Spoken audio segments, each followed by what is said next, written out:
Hello, আসসালামু আলাইকুম everyone. আজকে একটি নিউ রেসিপি নিয়ে চলে আসলাম। যারা একটু হেলদি টাইপের কোনো রকম বিকালের স্ন্যাক্স খেতে চান কিংবা বাচ্চারা যারা আসলে ভেজিটেবল খেতে চায় না, তাদেরকে কিন্তু এই ওয়েতে খাওয়াতে পারেন। তো অলরেডি আমি আমার মিক্সির মধ্যে দিয়ে নিয়েছি কাঁচামরিচ, পেঁয়াজ, রসুন, সামান্য একটু আদা, ধনিয়া পাতা আর টমেটো। তো এগুলো আমি একটু চপড করে নিব, নট একদম পেস্ট, চপড। কিন্তু আপনারা চাইলে কিন্তু শিলপাটাতেও একটু থেতো করে নিতে পারেন।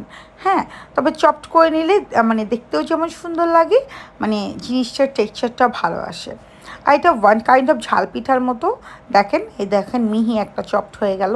তো এটা মূলত চপার। হ্যাঁ, তো এটাতে খুব সুন্দর কুচি কুচি, যেটা একদম মিহি চপটা আমাদের অনেক সময় নিয়ে করতে হয়, যে কাজটা আর কি এটা একদম জাস্ট 3 সেকেন্ডে আপনার এটা করে দেবে। আর আমি এখানে একটু ক্যারট নিলাম, মানে গাজর অ্যাড করলাম। তো গাজরের মধ্যে এই মানে সবজির মধ্যে টমেটো, গাজর, তারপরে ধনিয়া পাতা, চাইলে আপনারা পেঁয়াজ পাতা ইউজ করতে পারেন, পাতাকপি ইউজ করতে পারেন, কিংবা ফুলকপির সামনের অংশটুকু ফুলগুলো ইউজ করতে পারেন। আর আমি এর মধ্যে একটু ম্যাগি মশলা অ্যাড করে নিলাম সুন্দর একটা টেস্ট আসার জন্য, মানে যেহেতু এখানে মশলার কোয়ান্টিটিটা বেশি। আর আদা, রসুন, ধনিয়া পাতা আর এই জিনিসগুলা, পেঁয়াজ, এটা থেতো করা কিংবা কিমা করাটা যেটা করবে, এটা আপনার যখন পিঠাটা বানাবেন চালের গুঁড়ি আর ময়দাটা অ্যাড করে, তখন এটার মধ্যে একটা ফিউশন তৈরি করবে। আর এটাকে আরেকটু হেলদি করার জন্য আমি এখানে একটু ডিমও ইউজ করব। তার মধ্যে একটু পরিমাণ মতো লবণ দিয়ে নিলাম, লবণটা আপনার টেস্ট অনুযায়ী, আর ঝালটাও টেস্ট অনুযায়ী। হ্যাঁ, আমি কাঁচামরিচ ইউজ করেছি এখানে একটা, আর অল্প একটু চিলি ফ্লেক্সও অ্যাড করবো। আর এখানে হাফ হাফ, মানে 2 কাপ আছে, এখানে হাফ কাপ চালের গুঁড়ি নিয়েছি, হাফ কাপ ময়দা নিয়েছি। তো আপনারা চাইলে আটা, ময়দা যে কোনোটা ইউজ করতে পারেন, আর আমি চালের গুঁড়িটাই ইউজ করি। তাহলে হয় কি ক্রিস্পি হয়। আর আমি এখানে একটা ডিম ভেঙে দিচ্ছি, আপনারা চাইলে 2-3টাও দিতে পারেন।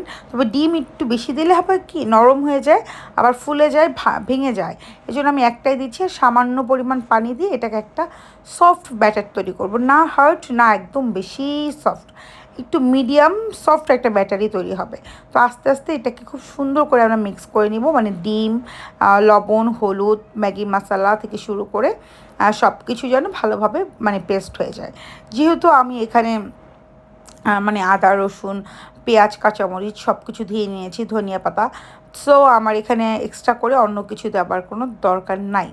তো এটাকে আমি খুব সুন্দর করে মিক্স করব। এর মধ্যে আহামরি কিছু দিতে যাবেন না, আমার মনে হচ্ছে একটু পানি লাগবে। আর একটু পানি দিয়ে নিলাম, কারণ হাফ কাপ, না সরি, 1 কাপ মানে 2 কাপ, প্রায় 2 কাপ মতো, যেহেতু আমার এখানে ময়দা, চালের গুঁড়ি, সো বেশ অনেকটাই। আর একটা টমেটো ছিল, একটা গাজর, অনেকটুকু আর কি ধনিয়া পাতা, তারপরে কয়েকটা পেঁয়াজ, কয়েক কোয়া রসুন, আদা, এসব কিছু মিলিয়েছিলে বেশ অনেকটা। এটা দিয়ে 5টা হবে। আর আমি 1 চা চামচেরও কম, মানে হাফ চা চামচ পরিমাণ চিলি ফ্লেক্স দিলাম। তো ঝালটা আপনাদের পছন্দ মতো, যে যেরকম ঝাল খান, বেশি করে কাঁচামরিচ চাইলে কাঁচামরিচ দিতে পারেন। আর যদি চান যে না আমরা চিলি ফ্লেক্সটা একটু বেশি ইউজ করব, করতে পারেন। লাল মরিচের গুঁড়া কিংবা মানে কাশ্মীরি লাল মির্চি যদি ইউজ করতে চান, করতে পারেন, কোনো সমস্যা নাই। তো এটার টেস্টটা ডিপেন্ড করছে আপনাদের উপরে, ঝাল আর লবণের টেস্টটা।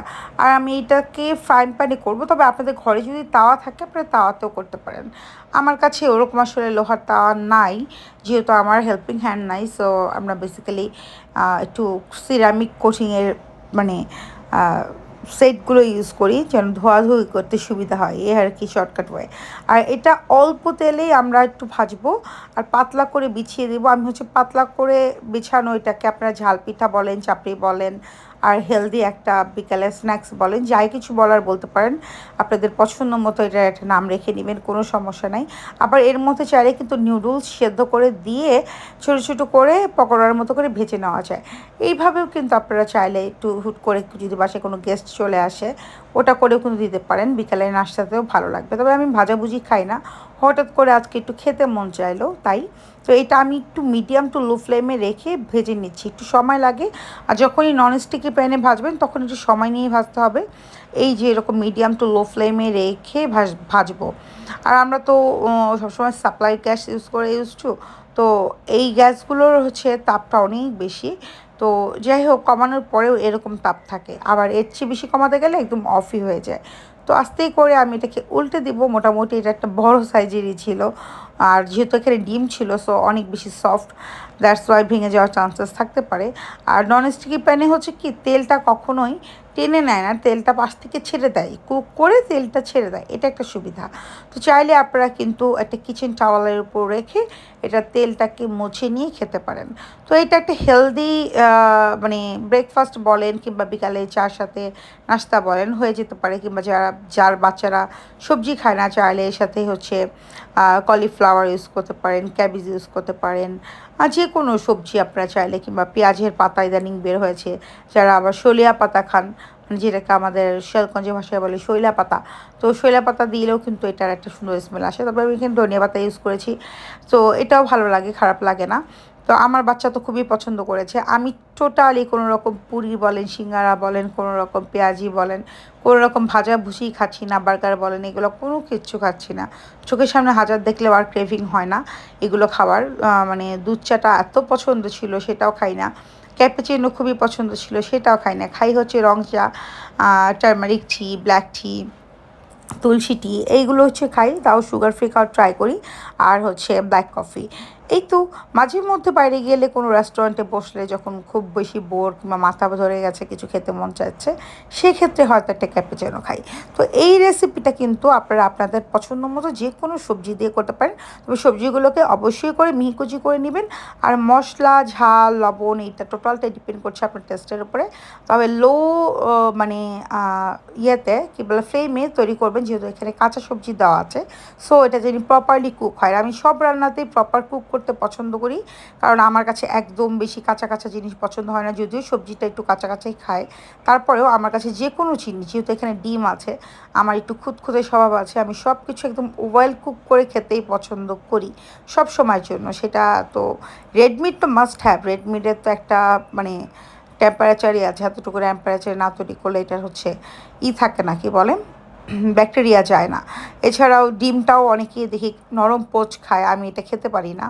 তো যাই হোক, তবে আমার হচ্ছে সবজির মধ্যে যেগুলো যেগুলো ইউজ করেছি এগুলো আমার পছন্দ। ফাইনালি এই তো রেডি হয়ে গেল। কেমন লাগলো আমার রেসিপিটা অবশ্যই জানাবেন। আল্লাহ হাফেজ।